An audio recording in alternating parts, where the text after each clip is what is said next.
Hello everybody, welcome back. Today as well we have got you another video. In this video I'll show you how you can see chats on Snapchat without adding them. But before that, please do make sure to like our video, subscribe our channel, and yes, without any further delay, let's get into it.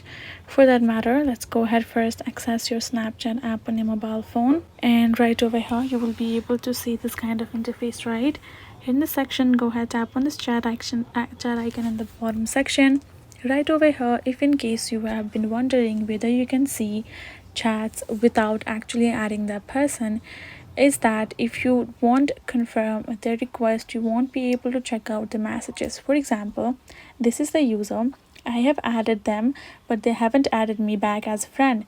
So I will be able to text them as many times as I want, but they won't be able to see my messages until they add me as their friend. So once they have done so, they will be able to see my messages.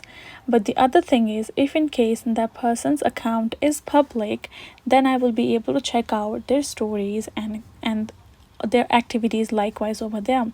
But the sake for us to check out the messages, we have to add them, and that is the only way.